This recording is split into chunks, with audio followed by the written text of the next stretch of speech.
We always want the best for our children. That's why, as a mom of two kids, I try to expose them to activities that will hone not only their gross motor skills but also their socialization skills. And I try to Hi, expose them to as Khalil! much unstructured play as I can. Hi! So for today, we Hi, went to Kuya! Yoki's farm, which is located in Seriously? Cavite. So it's a 3 hour ride since we came from Metro Hello! Manila. So Stars. around Nag-start three po siya hours as a siya. rest house only. 1996 po siya nag-start, but it's for rest house only po. Then 2005, they plan to develop a farm, but uh, on ano po, on the sad, on 2016 pa po siya na public.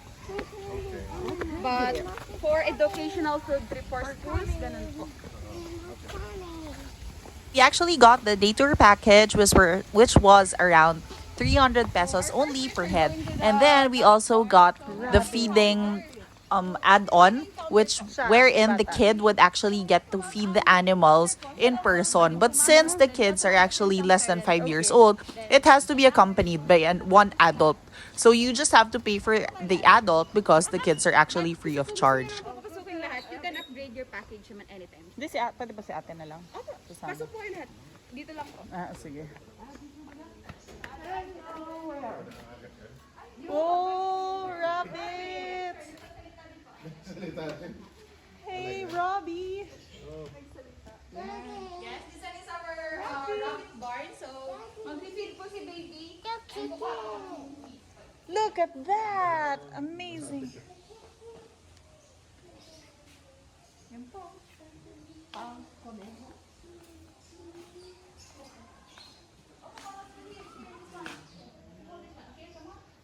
So the first stop in the whole tour is at the rabbit place. So you just get to feed the rabbits and then yan, makikita mo siya. So meron silang albino rabbit which is around 2 years lang yung lifespan niya. This is the local version ng rabbits nila.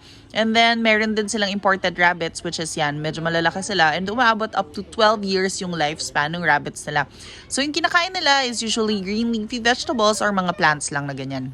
The tour guides were actually very informative and I like how they know a lot about the place and the animals itself. And they were actually just students who are part-timing here. So I love the hustle of these guys. They would even actually volunteer to take our photos or videos para talagang makaikot kami.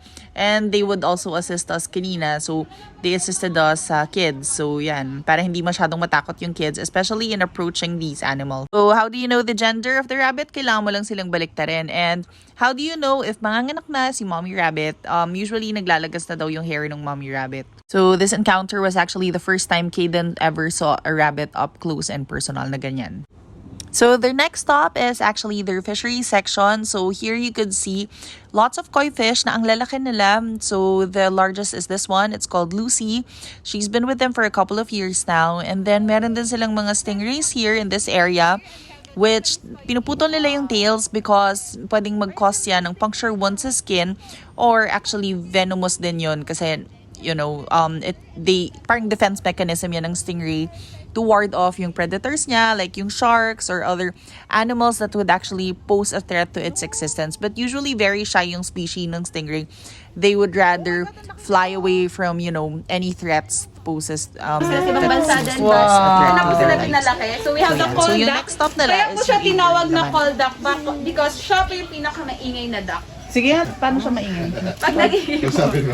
Yes, so ayan. Oh, that's a So, nice one. yes, we have the Ganda. colorful one po. Those are the male. Sa kingdom ng birds, ang pinaka-colorful po, yun po yung ating male. And you have the plain color which is the Female. Yes. So, boring naman ang babae. Mabilis po sila ma-identify. Yung male at female. Yes, po. Galing ah. So same species. They, Yes. And this one is steel duck po. Mas smaller. Look at the color, look at that. Hindi ba nanuno kayo mo ngayon? Ay, hindi po.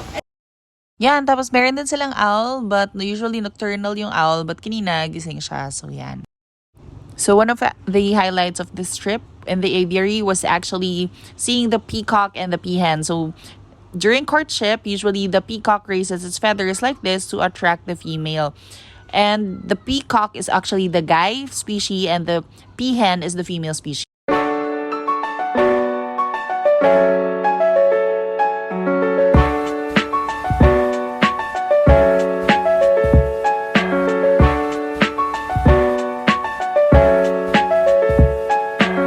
of the aviary tour, so we were actually allowed to pat on the heads of their cockatoos, and we were also allowed to feed these animals there. So they usually feed them around berries and mga nuts and yan, mga seeds. So yan, sunflower seeds yung feed namin sa kanila during this trip. You want to put Pwede on your din sa shoulder? kanila yung mga fresh veggies or fruits. So yan, pwede nilang kainin yan. Caden's first up close encounter with any creature, like yung mga ganyan talaga na cockatoos. So yan, at least nga hindi siya natakot. So ginaid lang namin siya, and then yan, it looks like he's a natural na.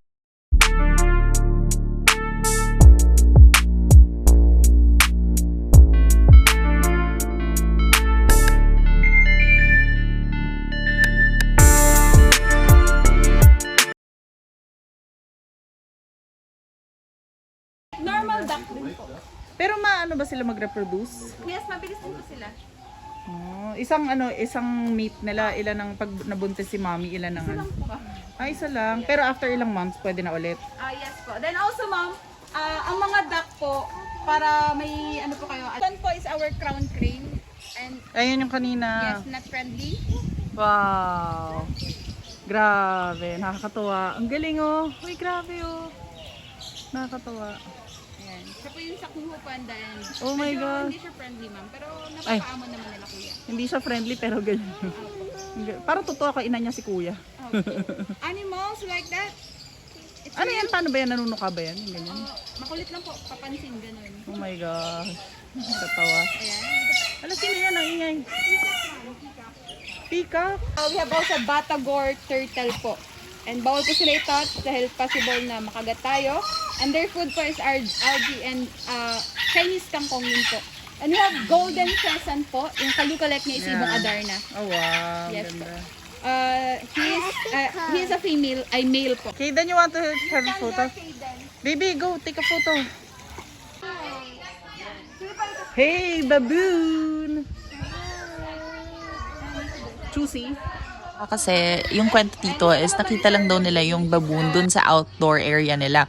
So siguro merong nagdala dito sa Philippines and then napabayaan na yung baboon, so hindi na niya kayang alagaan, and then in-adopt nila yung baboon. Usually yung baboon, lalaki pa daw yan ng kasing laki ng human, so maliit pa yung baboon na yan. And what differentiates baboons from monkeys is usually yung baboons wala silang tail. Yung butt lang nila, kitang-kita na. But monkeys, they usually have tails. So next is, nasa reptile area na kami. So yan, exposed kami sa mga geckos, sa mga snakes, sa lizards. So meron yung outside area and yung inside area They nila. have a outdoor cage po. They love sunbathing po. And they Wow. have also, po is rats po. Dagang bukid. Oh my gosh, sakto maraming dagas ah. Ay, grabe yung ba't gumagawin ganun to? Gutom? Umakabay na yung gala, nag-contort na. Oh, ba't lumalabas? Poisonous ba ito? Hindi po. So pag natukak, hindi naman. Ang fighter.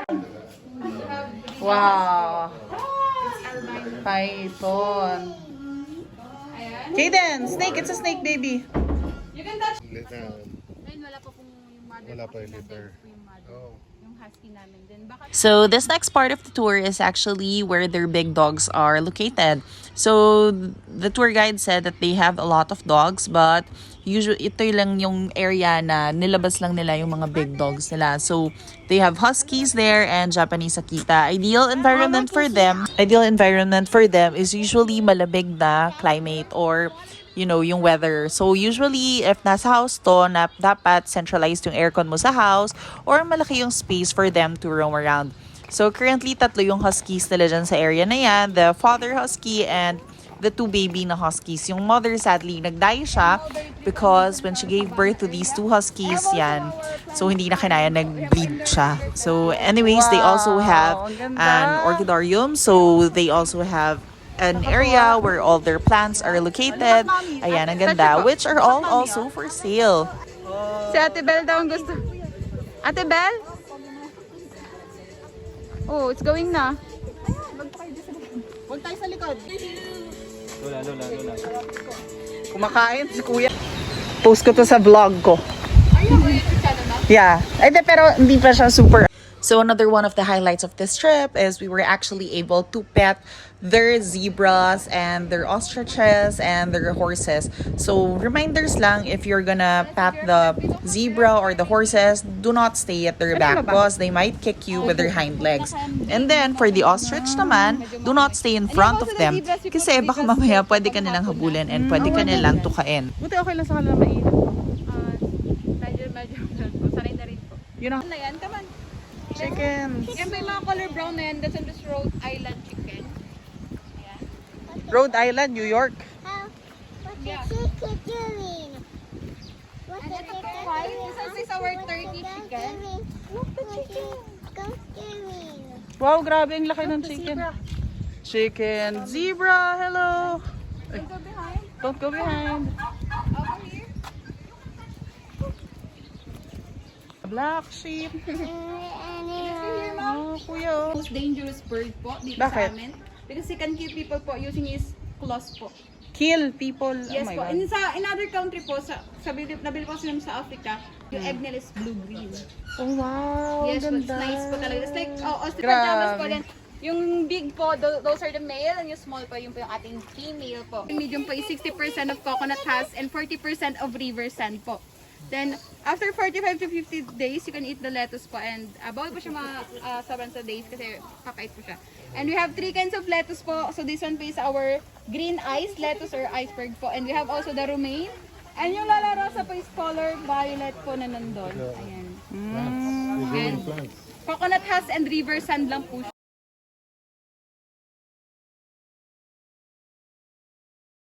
Now, entering the last part of the tour, so this is their hydroponics farm. So actually, bumili kami ng mga lettuce nila and fresh produce for this one.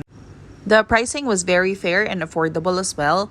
So if you want fresh produce, bumili kayo. So ito na yung last part of the tour, which was their antique shop. So yan, actually yung owner is mahilig pala siya sa mga antiques, and some of the relics that he even collected were used in World Wars talaga. So yan yung World War II, yan yung pangharang na steel. And then as a token of his love for his wife, he even built a small chapel there. So parang may mga pews there. So yan, para to showcase how much he loves his wife kasi Chinese yung owner but he married a Filipina person.